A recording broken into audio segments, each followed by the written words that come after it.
आर्यन खानचा जामीन न्यायालयानं फेटाळून लावलाय। आर्यन खानला आजही दिलासा मिळालेला नाही। सत्र न्यायालयातल्या एनडीपीएस न्यायालयानं आर्यन खानचा जामीन अर्ज फेटाळून लावलाय। गणेश ठाकूर आपल्या सोबत आहेत अधिक अपडेट्स देण्यासाठी। गणेश,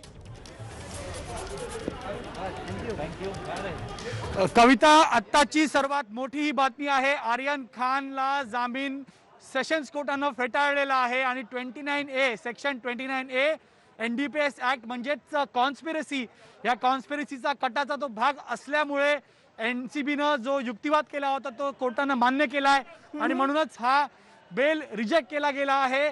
माझ्यासोबत अमय राणे आहे। अमय, खूप मोठी बातमी आहे आणि आता पुढचे काही दिवस, कारण हायकोर्टामध्ये देखील जामीन मिळणं कठीण दिसतंय आता। नक्कीच, कारण की जो एनसीबीचा युक्तिवाद होता की आर्यन खान हा या संपूर्ण कटाचा एक भाग आहे, हा युक्तिवाद कुठेतरी एनसीबी कोर्टानं मान्य केलेला आहे आणि त्यामुळे हा जो जामीन अर्ज होता आर्यन खान, अरबाज मर्चंट आणि मुनमुन दमेचा या तिघांचाही जामीन अर्ज फेटाळलेला आहे आणि या तिघांचा जामीन अर्ज फेटाळल्याने या केसमध्ये आता जे इतर आरोपी आहेत त्यांचा सुद्धा जामीन होणं कठीण आहे, कारण की जो युक्तिवाद आहे आणि जी कलमं आहेत ती जवळपास सगळ्यांच्या बाबतीत सारखीच आहेत।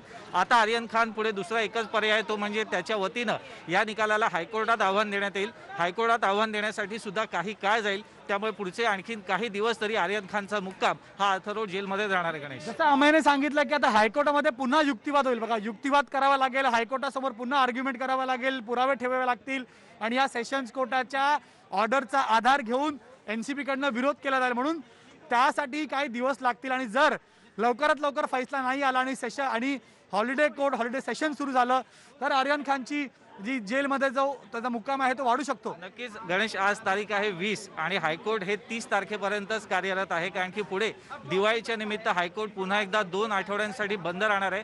नक्कीच त्याच्या सुट्टीकालीन कोर्टाचं कामकाज चालेल, परंतु आता अपेक्षा अशी आहे की न्यायमूर्ती जे नितीन सांबरे आहेत हायकोर्टात सिंगल बेंच, त्यांच्या पुढे हे प्रकरण जाईल अशी अपेक्षा आहे। तिथं आता काय युक्तिवाद केला जातो त्यावर पुढचं भवितव्य अवलंबून असेल, परंतु जी गोष्ट होती की भलेही तुमच्याकडे कुठल्याही प्रकारचं ड्रग्ज सापडो अथवा न सापडो, जर तुम्ही या संपूर्ण कटाचा भाग असल्याचा आरोप तुमच्यावर आहे तर तुमच्या अडचणी नक्कीच वाढू शकतात, हे आता सिद्ध झालेलं आहे। अगदी बरोबर, अमयने जसं सांगितलं, बघा एनडीपीएस ऍक्ट 29 हे कॉन्स्पिरसीकडे दाखवतं आणि एनडीपीएस ऍक्ट एक स्पेशल ऍक्ट आहे, यामध्ये खूप मोठे पॉवर्स एनसीबीकडे असतात। एनसीबी हे कोर्टाला पटवून देण्यामध्ये यशस्वी झालेला आहे की आर्यन खान हा कॉन्स्पिरसीचा भाग आहे। व्हॉट्सॲप चॅट्स असो किंवा इंटरनॅशनल रॅकेट्सच्या लिंक असो, यामध्ये कुठे ना कुठेतरी एनसीबीचा जो युक्तिवाद होता की त्याचे लिंक्स आहेत, त्या लिंकच्या आधारामध्ये आर्यन खानला त्या इंटरनॅशनल रॅकेटसोबत जोडलं गेलं होतं। आर्यन खानकडे त्याच्या पदर्शनमध्ये ड्रग्ज नव्हती, त्यानं ड्रग्ज घेतला आहे का नाही याचीही गणेश, मी तुम्हाला थोडंसं थांबवते, पुन्हा तुमच्याकडनं अपडेट्स घ्यायच्या दरम्यान वकिलांची नेमकी काय प्रतिक्रिया येते ती एकदा जाणून घेऊयात।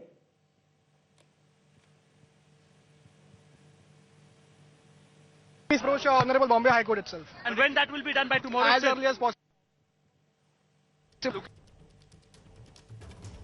The people, so it would be easy for bail, but you now look, it looks. Court will scrutinize the case properly because there are already several precedents on record which.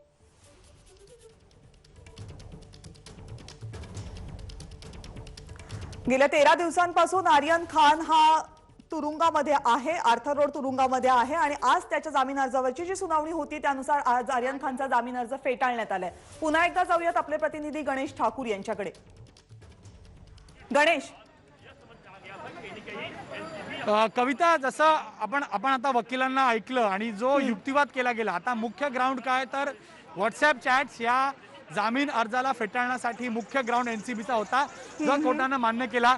यासोबत एनसीबीच्या तपासाचा जो स्ट्रक्चर होता त्या स्ट्रक्चरलाही मान्य केला। आम्ही दोन गोष्टी होत्या, एक तर व्हॉट्सॲप चॅट्स आणि एनसीबीचा तपास, ते तपास कोर्टाने मान्य केला असं आपण आता सध्या तरी म्हणू शकतो। नक्कीच, कारण की सेक्शन 29 लावण्यासाठी जो आधार एनसीबीने घेतला किंवा जे पुरावे होते त्याच्यात व्हॉट्सॲप चॅटचा एक महत्त्वाचा मुद्दा आहे, कारण की या चॅटमध्ये अरमान, आर्यन आणि त्याच्यासोबत त्यांचे जे इतर मित्र होते त्यांचे चॅट्स तपासले, ही आर्यनकडे कुठल्याही प्रकारचं ड्रग्सचं पोझेशन नव्हतं, परंतु जे अरबाजकडे सापडलं किंवा जे ड्रग्ज मुनमुनकडे सापडलं ते तो त्या ऑन बोर्ड म्हणजे त्या क्रूजवर जाऊन घेणार होता असं त्यांच्यात स्पष्टपणे संभाषण झाल्याचे पुरावे एनसीबीकडे होते। त्यामुळे हा व्हॉट्सॲप चॅटचा जो संदर्भ एनसीबीनं जोडलेला आहे तो या संपूर्ण प्रकरणात खूप महत्त्वाचा आहे आणि त्याच आधारावरती हा जो जामीन आहे तो फेटाळण्यात आलेला आहे आणि व्हॉट्सॲप चॅटच्या आधारावरतीच या आधीच्या काही केसेस सुद्धा NCBनं बनवल्या होत्या, ज्यात रिया चक्रवर्ती आणि सुशांतच्या केसचा सुद्धा संदर्भ समोर आलेला आहे. त्यामुळे एक पॅटर्न आहे. त्यामुळे या संदर्भात व्हॉट्सॲप चॅट तुम्ही एखाद्याशी काय संभाषण करता हे सुद्धा तुमच्या विरोधात जाऊ शकतं आणि आर्यन खानला ते भारी पडलं. म्हणजे युक्तिवाद करताना सतीश माने शिंदे इतर वकिलांनी आर्यनच्या बाजूने असं म्हटलं होतं की त्याच्याकडे पोझेशनमध्ये ड्रग्ज नव्हतं, त्याच्या ताब्यात ड्रग्ज नव्हतं. मात्र NDPSचं ऍक्ट 29 हे स्पष्ट करतं की लिंकमध्ये पोझेशन नसेल तुमच्याकडे, पण जर तुमच्या सोबतच्या व्यक्तीकडे ड्रग्ज मिळाली, त्याने कन्झम्पशन केलं, तर तेही त्याच्यासाठी त्याच्या विरुद्ध जाण्यासाठी एक सबळ पुरावा असतो. त्या आधारे त्याचा जामीन नाकारला जाऊ शकतो, त्याच्या आधारे कोर्टात केसही उभी केली जाऊ शकते. आता प्रश्न उपस्थित केले गेले की NCBनं याच्याकडे पोझेशन, आर्यनकडे पोझेशन नव्हतं, मग कन्झम्पशन बद्दल काय? NCBने टेस्ट केले नाही. पण ह्या ऍक्टमध्ये अशी तरतूद आहे की NCBच्या अधिकाऱ्यांचा तो निर्णय असतो की जर पोझेशनमध्ये एका व्यक्तीच्या ड्रग्ज नाही आहे आणि त्याने कन्झम केलेलं आहे, तर कन्झम्पशनसाठी टेस्ट करण्याची गरज नसते. कारण आर्यन खानच्या साथीदाराकडे ड्रग्ज मिळाले होते, आर्यन खान त्यांच्यासोबत होता, व्हॉट्सॲप चॅट्स त्याने केले होते. म्हणजेच NCB अधिकारी हे कोर्टामध्ये असं म्हणू शकतात आणि त्याला मान्यही केलं जातं की आर्यन खानने ड्रग्ज घेतली आहे कारण त्याच्या सोबतच्या लोकांकडे ड्रग्ज होती आणि कन्झम्पशन केले गेलेलं आहे, म्हणून टेस्ट करण्याची गरज नसते. तर हेही NCBच्या फेवरमध्ये गेलं की पोझेशनमध्ये नाही आहे, कन्झम्पशन केलं आहे कारण तिथं ड्रग्ज सापडली आणि व्हॉट्सॲप चॅट्स आहेत. आम्ही म्हणून आर्यन खानची अडचण जी आहे, कारण रिया चक्रवर्ती केसमध्ये देखील तिच्या पोझेशनमध्ये ड्रग्ज नव्हतं, व्हॉट्सॲप चॅट्सही होते, सुशांतला ड्रग्ज दिले गेले, ती ड्रग्ज करता अशा व्हॉट्सॲप चॅटच्या आधारेच काही महिने तिला आत राहावं लागलं होतं आणि तसं नोव्हेंबरच्या जावईसोबतही झालं होतं. नक्कीच, कारण की NDPS कायद्याअंतर्गत आरोपीला सहसा जामीन मिळत नाही, या आधीच्या प्रकरणांवरनं सुद्धा स्पष्ट झालेलं आहे. साहजिकच आहे, तुमच्याकडे जरी सापडलं नसलं तरी तुम्ही ज्या संभाषणात आहात त्या संभाषणाचा तुम्ही भाग आहात, त्यामुळे तुम्हाला पूर्णपणे कल्पना होती की अरबाज मर्चंटकडे ड्रग्ज आहे. याची जर तुम्हाला माहिती होती तर तुम्ही सुद्धा त्या कटात सहभागी होता. मग भलेही तुमच्याकडे ड्रग्ज सापडू नसू दे, पण तुम्हाला माहिती होतं म्हणजे तुम्ही पुढे जाऊन त्याचं ड्रग्जचं सेवन करणार होतात. हा जो NCBचा आरोप आहे आणि त्या दृष्टीनं त्यांना पुढचा तपास करायचा आहे. आणि साहजिकच शाहरुख खानचा मुलगा आहे, तो समाजात एक मोठं प्रश्न आहे. जर त्याला जामीन मिळाला तर इतर साक्षी पुराव्यांची छेडछाड होऊ शकते, साक्षीदारांवरती दबाव आणला जाऊ शकतात. त्यामुळे आर्यन खानचं समाजातलं स्थान पाहता त्याला जामीन देऊ नये, हा सुद्धा NCBचा एक प्रमुख युक्तिवाद होता. बरोबर, हा प्रमुख युक्तिवाद होता. अमेय आणि गणेश, मी तुम्हाला दोघांनाही थोडंसं थांबवते. ज्येष्ठ विधिज्ञ ॲडव्होकेट अनिकेत निकम सध्या आपल्या सोबत आहेत. अनिकेतजी, 2-3 महत्त्वाचे प्रश्न आहेत. त्यातला पहिला अगदी समोर येणारा प्रश्न हाच आहे की इथे आता जामीन अर्ज फेटाळला गेलेला आहे, पुढचे पर्याय काय असतील आणि ते कधीपर्यंत आता पर्याय आर्यन खानचे वकील वापरतील? हे बघा, जामिनाचा अर्ज जरी न्यायालयाने फेटाळला तरी आर्यन खान यांना उच्च न्यायालयात बेलचा अर्ज दाखल करण्याची मुभा आहे आणि निश्चितपणे मला असं वाटतं की ते उच्च न्यायालयात जामिनाचा अर्ज तसा करतील देखील. आता दिवाळीच्या सुट्ट्या 30 तारखेपासून लागत जरी सुरू जरी होत असल्या तरी सुद्धा जामिनाचा अर्ज दाखल करून त्वरित सुनवाई देखील त्याची घेता येऊ शकते. आता त्यामुळे त्यांना ती संधी उपलब्ध आहे. हे त्वरित म्हणजे साधारण कधी? आजच करता येऊ शकतो की आणखीन काही दिवस लागू शकतो? आज ऑर्डर मिळाली, ऑपरेटिव्ह पार्ट जर ऑर्डर आज मिळाली त्यांना तर आज देखील ते करू शकतात किंवा मग उद्या करतील. हायकोर्टामधली प्रोसिजर नेमकी काय असेल? तिथेही दोन्ही बाजूंचे युक्तिवाद होणार? निश्चितपणे कुठल्याही जामिनाच्या अर्जावरती सरकारी पक्ष व आरोपींच्या वतीने युक्तिवाद ऐकला जातो आणि त्यानंतरच निर्णय दिले जातात. त्यामुळे उच्च न्यायालयात देखील आर्यनच्या वकिलांची बाजू ऐकून, NCBच्या वकिलांची बाजू ऐकून उच्च न्यायालय निर्णय त्यात दिला जाईल. आता आमचे प्रतिनिधी अनिकेतजी आम्हाला माहिती देत होते की आर्यनकडे कोणतेही ड्रग्ज सापडलेलं नाही, त्याच्या पोझिशन मध्ये नव्हतं, त्याने कन्झम्पशन केल्याचा सुद्धा कोणताही पुरावा नाही. असं असताना सुद्धा NCBला कोठडी मिळू शकते आणि आर्यन खानला जामीन मिळू शकत नाही. हे नेमकं का घडतं? NDPS ऍक्ट मधल्या अशा कोणत्या तरतुदी आहेत ज्यामुळे हे होते? याच्यात सकृतदर्शनी असं दिसून येतंय की पोझिशन आर्यनकडे नव्हतं, बरोबर आहे. कन्झम्पशनची केस देखील NCBची नाहीये कारण NCBने आर्यनचा ब्लड टेस्ट देखील केलं नाही. त्यामुळे त्यांच्या विरुद्ध आरोप कटाचा होता व व्हॉट्सअप कॉन्व्हर्सेशनच्या माध्यमातून असं दिसून येते, असा NCBचा युक्तिवाद होता की आर्यन हा त्याच्याकडे ड्रग्ज आहे याची कदाचित त्याला कल्पना होती व त्याचबरोबर त्याचे व्हॉट्सअप कॉन्व्हर्सेशन मधून असं दिसून येत आहे की ड्रग्सच्या संदर्भातली काही चर्चा होती आणि त्यामुळे ह्यांचा एक कट असू शकतो आणि त्या कटाला पूर्ण मुळापर्यंत जाण्याकरता तपास करण्याची आवश्यकता आहे, अशी भूमिका NCBची होती. आणि आता माननीय न्यायालयाने निकालात काय म्हटलं याची मला कल्पना नाही, ते अभ्यास केल्यानंतरच कळेल. परंतु सकृतदर्शनी असं दिसून येतंय की एनसीबीचा हे युक्तिवाद कदाचित न्यायालयाने ग्राह्य धरला असेल. हम्म. अनिकेतजी, रिया चक्रवर्तीची केस आपण पाहिली होती, आता आर्यन खानची केस आपण पाहतोय. दोन्ही केसमध्ये एक साम्य दिसते, ते म्हणजे व्हॉट्सअप चॅट जे एनसीबीनं कोर्टासमोर सादर केलेले आहेत. हे व्हॉट्सअप चॅट इतका क्रुशियल पुरावा का ठरतो या संपूर्ण केसेसमध्ये, विशेषतः एनडीपीएसच्या केसेसमध्ये? नाही, व्हॉट्सअप चॅटच्या संदर्भात अनेक न्यायनिवाडे आहेत की त्यांची एव्हिडेन्शियरी व्हॅल्यू कशी ग्राह्य धरली पाहिजे. परंतु याच्यात एनसीबीकडे व्हॉट्सअप चॅटच्या व्यतिरिक्त जे इतर लोक होते त्यांच्याकडे ड्रग्ज काही प्रमाणात सापडलेले आहेत आणि त्यामुळे कंटेम्पररी एव्हिडन्स म्हणजे घटना जेव्हा घडली तेव्हा इतरांकडे ड्रग्ज होते, आर्यनचे व्हॉट्सअप कॉन्व्हर्सेशन होते. त्यामुळे कदाचित एनसीबीने पुराव्यांची साखळी उभी करण्याकरता हे असे सर्व बिंदू जोडले असतील आणि कोर्टापुढे हा त्यांचा युक्तिवाद देखील होता की हे कॉन्स्पिरसी आहे, हा कट आहे आणि याच्या मुळापर्यंत आम्हाला जायचं आहे आणि म्हणून हा तपासाची व्यापकता बघता याच्यात अधिक तपास करण्याची आवश्यकता आहे अशा स्वरूपाची भूमिका त्या ठिकाणी त्यांनी मांडली होती आणि त्या संदर्भातला आता निर्णय माननीय न्यायालयाने दिला आहे. मग या परिस्थितीमध्ये बचाव पक्षाकडे आता कोणत्या मुद्दे आहेत जे प्रामुख्यानं ते हायकोर्टासमोर ठेवू शकतात?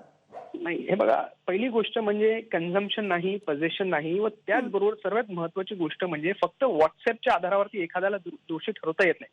आपल्याला माहित असेल की दीपिका पदुकोण, श्रद्धा कपूर आणि आणखीन एक अभिनेत्री यांच्या संदर्भात देखील व्हॉट्सअप कॉन्व्हर्सेशन एनसीबीला त्या ठिकाणी सापडले होते. परंतु त्यांच्या विरुद्ध कुठलीही दंडात्मक कारवाई त्या ठिकाणी त्यावेळी करण्यात आलेली नव्हती. त्यामुळे फक्त व्हॉट्सअप कॉन्व्हर्सेशनच्या आधारावर आर्यन यांना जामीन नाकारण्यात येत आहे असं कदाचित नसावं. अर्थातच याचा उलगडा निकाल वाचल्यानंतर होईल, परंतु इतर देखील पुरावे काही त्यांनी कोर्टापुढे मांडले असतील ज्यामुळे कदाचित कोर्टाने आर्यनच्या विरोधात हा निकाल दिला. त्यामुळे एकूण तुम्ही ज्या आतापर्यंत जी प्रॅक्टिस केली किंवा तुम्ही ज्या केसेस बघितल्यात, तुम्हाला काय वाटतं या सगळ्या केसेसमध्ये हायकोर्टाकडनं दिलासा मिळण्याचे चान्सेस जास्त असतात सत्र न्यायालयापेक्षा किंवा मेट्रोपॉलिटन कोर्टपेक्षा? तर आपण युक्तिवाद कसा करतो त्याच्यावरती आहे, आपण काय कोर्टापुढे मांडतो त्याच्यावरती आहे, कोर्ट केसमध्ये किती मेरिट्स आहे त्यावरती देखील अवलंबून आहे. धन्यवाद अनिकेतजी, तुम्ही एबीपी माझाशी संवाद साधलात आणि ही प्रतिक्रिया व्यक्त केलीत, शिवाय आम्हाला कायदेशीर बाबी सुद्धा समजावून सांगितल्यात त्याबद्दल. आर्यन खानच्या केसमध्ये आतापर्यंत नेमकं काय काय झालंय ते आपण पाहतोय. 2 ऑक्टोबरला एनसीबीनं कॉर्डेलिया क्रूजवर कारवाई केली आणि त्यानंतर त्या कारवाईमध्ये आर्यन खानला अटक करण्यात आली. त्यानंतर 3 ऑक्टोबरला एनसीबीच्या कोठडीमध्ये आर्यन खानची रवानगी झाली. 4 ऑक्टोबरला पुन्हा एकदा आर्यन खानला एनसीबीची कोठडी मिळाली, जिची मुदत होती 7 ऑक्टोबर पर्यंत. 7 ऑक्टोबरला आर्यन खानला 14 दिवसांची न्यायालयीन कोठडी सुनावण्यात आली. 10 ऑक्टोबरला नवाब मलिक यांनी एक पत्रकार परिषद घेतली आणि एकूण एनसीबीच्या कारवाईवर प्रश्नचिन्ह उपस्थित केली. किरण गोसावी आणि मनीष भानुशाली यांच्या भूमिकेवर सुद्धा नवाब मलिक यांनी संशय व्यक्त केला. 14 ऑक्टोबरला आर्यन खान यांच्या जामीन अर्जावर सुनावणी झाली आणि सत्र न्यायालयानं निकाल 20 ऑक्टोबर पर्यंत राखून ठेवला होता आणि त्यानंतर आज 20 ऑक्टोबरला सत्र न्यायालयानं आर्यन खानचा जामीन अर्ज फेटाळून लावलाय.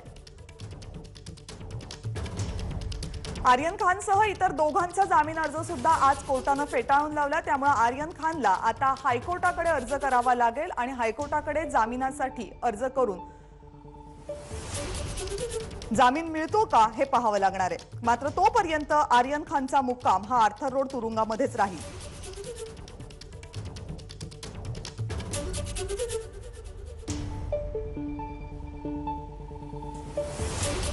त्यामुळे आर्यन खानचा जामीन अर्ज कोर्टानं फेटाळलाय. क्रूज पार्टी प्रकरणी अटक झाल्यानंतर जवळपास 3 आठवडे कोठडीत काढणाऱ्या आर्यन खानला आजही कोणताही दिलासा मिळालेला नाही.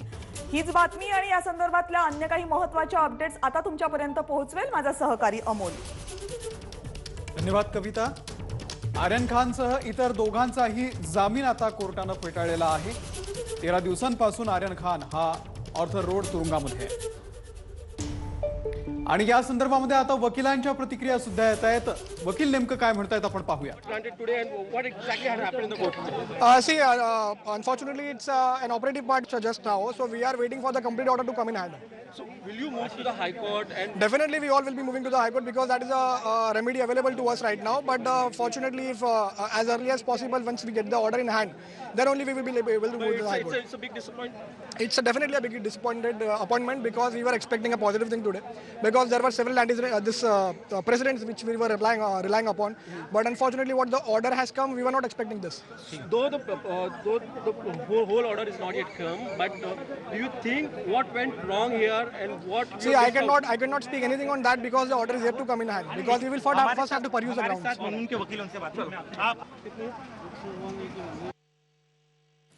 आणि या संदर्भामध्ये अधिक माहिती घेण्यासाठी गणेश ठाकूर आपले प्रतिनिधी आपल्या सोबत आहेत. गणेश, आता नेमकं कोर्ट परिसरामध्ये काय घडतंय, काय नेमका युक्तिवाद या वकिलांकडून केला जातोय, काय माहिती दिली जाते? लाईव्ह आहे. वकील आता मुनमुन धमेशाचे वकील जे आहेत ते बाहेर आलेले आहेत आणि त्यांच्याकडेच आम्ही जाण्याचा प्रयत्न करतोय. त्यांचं काय म्हणणं आहे या पूर्ण ह्याच्यामध्ये हे त्यांच्याकडनं जाणून घेण्याचा प्रयत्न करतो मी.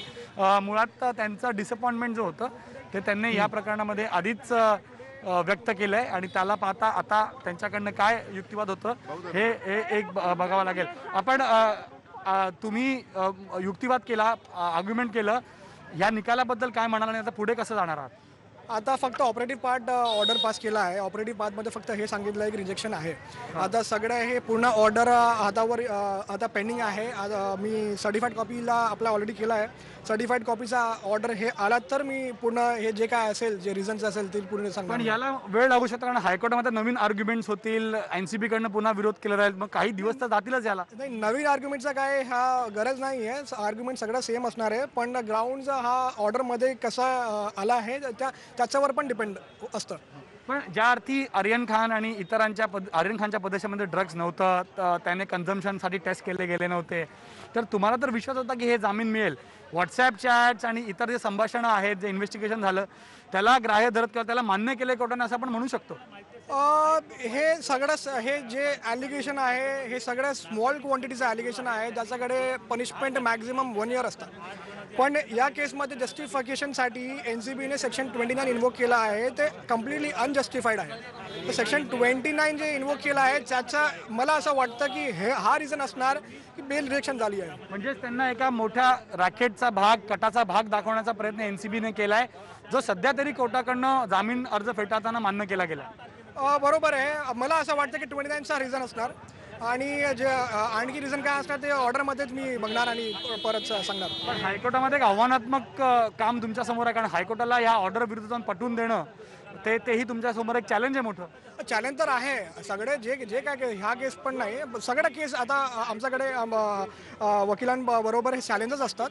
पण आमचा हे ड्युटी आहे आणि आमचं हे काम आहे की आम्ही सगळं जे काय केस आहे, जे ॲलिगेशन आहे NCBचा या केसमध्ये, तर आम्ही खोटा प्रूव्ह करून मला यासाठी ऑनरेबल बॉम्बे हायकोर्टवर खूप विश्वास आहे. फक्त ऑपरेटिव्ह पार्ट बोललं गेलं आता कोर्टामध्ये का फक्त त्यांनी आपला जजमेंट दिलेलं आहे? जजमेंट आता दिले नाही आहे, फक्त ऑपरेटिव्ह ऑर्डर पास केला आहे. ते ऑपरेटिव्ह ऑर्डर फक्त ग्राउंड्स काय आता दिला नाही आहे. ग्राउंड्स आता हातावर घेणार आहे. तर ग्राउंड दिले नाही गेलेत आतापर्यंत असं यांचं म्हणणं आहे आणि यांचं स्पष्ट म्हणणं की 29A ज्याला पुढे करत NCBला जामीन अर्ज फेटाळून घेण्यामध्ये किंवा जामीन अर्ज नामंजूर करून घेण्यामध्ये यश मिळालेलं आहे, ते 29A जे आहे ते 29A कोर्टानं त्याला आधार करतच 29A चा आधार सांगितला होता. म्हणजेच कुठे ना कुठेतरी ह्याचा एक रॅकेटशी जोडण्यात NCB यशस्वी झाली. आता की गणेश, जसं ASGनी आपल्या युक्तिवादात सुद्धा सांगितलं होतं की या संपूर्ण प्रकरणाची त्यांनी परराष्ट्र मंत्रालयाला सुद्धा माहिती दिलेली आहे.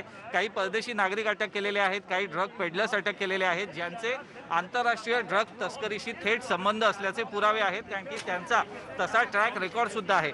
त्यामुळे हे प्रकरण जितकं दिसतंय तितकं सोपं नाही आहे, ते खूप मोठं आहे आणि सर्वात महत्त्वाचं म्हणजे आंतरराष्ट्रीय त्याला लोकांशी संबंधित आहे आणि आंतरराष्ट्रीय त्याला क्रूज टर्मिनलवर पकडले. त्यामुळे एक एंट्री पॉईंट असतो आपल्या देशात जाण्या येण्याचा, तिथून सुद्धा त्याचे काही लिंक्स आहेत का, त्यानंतर मग हे अंमली पदार्थ जे आहेत ते आपल्या देशात येतात कुठून, ते मग त्याची तस्करी कशा पद्धतीने केली जाते. कारण की आपल्याला माहिती आहे आज सुद्धा मुंबईच्या मध्यवर्ती भागात एक मोठा अंमली पदार्थाचा साठा पकडलेला आहे. मग हे जे साठे इथं सुद्धा पकडले जातात त्यांचं सुद्धा आपापसात काही संबंध आहे का, त्यातलाच काही माल जो आहे तो ड्रग्स पार्टीसाठी सुद्धा वापरण्यात आला होता का, प्रश्न असतात. आणि तपास यंत्रणेला आता या संदर्भात एक सविस्तर आणि सखोल चौकशी करायची आहे. आणि आतापर्यंत त्यांनी जे पुरावे गोळा केलेले आहेत, जो तपास केलेला आहे तो अबाधित राहावा, कुठल्याही पुराव्याशी छेडछाड होऊ नये, यासाठी आरोपीला जामीन न मिळणं हा एक महत्त्वाचा भाग असतो. आता तुम्हाला आठवत असेल ज्यावेळेस व्हॉट्सअप चॅट्सचा उल्लेख केला गेला होता मॅजिस्ट्रेट कोर्टामध्ये, 2 वर्षापूर्वीचे चॅट्स होते, US मध्ये असताना आर्यनचे चॅट्स होते, कोड लँग्वेजचे ते चॅट्स होते. त्या कोड लँग्वेजला डिकोड केले गेले. तर NCBच्या अधिकाऱ्यांचं म्हणणं आहे त्यामध्ये आर्यन खानसोबत आणखी काही मोठ्या लोकांचे नावही आहेत जे या रॅकेटमध्ये किंवा या सगळ्या संबंधित ड्रग माफियाचा संबंध आहे. तर हे ड्रग माफियाचे संबंध कधीपासून आहेत? आता आर्यन खान एक मोठं नाव आहे. आर्यन खानला पुढे करून तर एक रॅकेट मुंबईत चालत आहे का, या प्रश्नांचं उत्तर NCBला शोधायचं होतं. म्हणूनच कोठडी वाढवून NCBनं घेतली होती. याशिवाय या पूर्ण रॅकेटमध्ये जे ऑर्गनायझर्स होते ते आर्यन खानची मागील काही महिन्यांपासून संपर्कात होते. म्हणून आर्यन खानचं नेमकं रोल काय, ड्रग्ज आणतात कुठून, या सगळ्या बाबींबद्दल चौकशी करायची आहे. आणि हेच स्ट्रक्चर NCBनं कोर्टासमोर ठेवलं की यामध्ये आर्यन खानने कन्झम्पशन जरी केलं असेल, पदेशामध्ये जरी नसेल, तरीही या सगळ्या लोकांची संबंध असल्यामुळे त्याची कस्टडी किंवा त्याला जामीन नाही देण्यात यावा.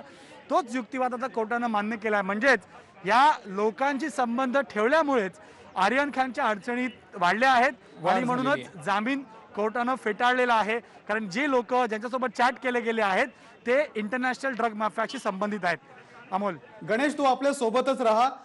राष्ट्रवादीचे नेते नवाब मलिक यांची या संदर्भामध्ये आता प्रतिक्रिया आलेली आहे, ती आपण पाहूया.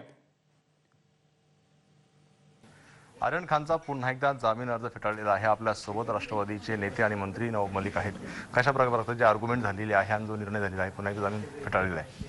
हे बघा, न्यायाधीशांनी जे निर्णय दिलेला आहे त्याच्यावर माझे कुठलेही आक्षेप नाही. ज्या प्रकारचा युक्तिवाद करण्यात आला, म्हणजे सुरुवातीपासून किल्ला कोर्टापासून ह्या NDPSच्या विशेष न्यायालयापर्यंत जे युक्तिवाद आहे, NDPSच्या वकिलांच्या प्रत्येक वेळी बदलते, नवीन नवीन काहीतरी विषय आणताय. काही लोकांना अडकवण्याचा हा नवीन डाव नाही, असे बरेचसे डाव आम्ही पाहिलेले. आमच्या केसमध्ये एक 5 लाखच्या व्हॉट्सअप हायकोर्टपर्यंत दाखवत राहिले, त्याचा उल्लेख चार्जशीटमध्ये नाही आहे. आणि हे व्हॉट्सअप आमच्या घरातला होता, आता चार्जशीटमध्ये ते नाही. म्हणजे कुठेतरी लोकांना जामीन होऊ द्यायचं नाही. जे केसेस, या केसमध्ये जी कलम लावलेली आहे, एक केस माझ्याकडे अशी आहे ज्याच्यात त्यांनी हा बेलेबल ऑफेन्स आहे असा कोर्टाला लिहून त्या लोकांनी दिलेला आहे. म्हणजे कुठेतरी पब्लिसिटीसाठी लोकांना खोटा अडकवणे, बेल होऊ द्यायचं नाही. आणि ही भूमिका घेऊन एक दहशत या शहरामध्ये निर्माण करायची, पैसे गोळा करण्याचं काम करायचा, खंडणी वसूल करायची, हा उद्योग या मुंबईमध्ये सुरू आहे. आज नाही उद्या 90% केसेस हे फेक आहे, हे सिद्ध होणार आहे कोर्टात. आणि मी काही पुरावे गोळे करतोय. याच्यातले 90% फेक केस कसे तयार करण्यात आले या बाबतीत सगळा आम्ही पुरावे तयार करतो. काही वकील या सगळे केसेस कसे फेक आहे याच्या विशेष इन्क्वायरी लावण्यासाठी आम्ही PIL दाखल काही लोक करतील. आणि निश्चित रूपाने याची इन्क्वायरी झाली तर हे फेक केसेस आहे हे सिद्ध होणार आहे. याच्यामुळे कुठं राजकीय हस्तक्षेप आहे का, राजकीय पार्टी पण आहेत का? रूपाने राजकीय लोकांच्याच मुळे हे सगळं यंत्रणा कामं करताय, लोकांवर दबाव निर्माण करताय, खोटे केसेस करताय. या खोटे केसेस करून लोकांकडून पैसे काढण्याचा उद्योग या मुंबईमध्ये सुरू आहे. आज नाही उद्या हे सगळं सिद्ध होणार आहे. अगदी पाहतो, कुठेतरी पैसे काढण्याचा हा प्रकार आहे, आज ना उद्या हे सिद्ध होईल असं नवाब मलिक यांनी म्हटलेलं आहे. कॅमेरामन अजित कदम सह ABP माझा, मुंबई. तर नवाब मलिक यांनी सुद्धा NCB वरती आता आरोप केलेले आहेत. काही लोकांना अडकवण्याचा प्रयत्न केला जातोय. ज्या व्हॉट्सअप चॅटचा उल्लेख केला तो चार्जशीटमध्ये नव्हता. चौकशीसाठी जनहित याचिका दाखल करणार असं सुद्धा मलिक यांनी म्हटलेलं आहे. गणेश ठाकूर यांच्याकडे आपण पुन्हा एकदा जाऊयात. गणेश, फायनल जजमेंट आल्यानंतर आपण पुढची हायकोर्टामध्ये जाण्याचा विचार करणार आहोत असं वकिलांनी सांगितलेलं आहे. हे फायनल जजमेंट कधीपर्यंत येईल?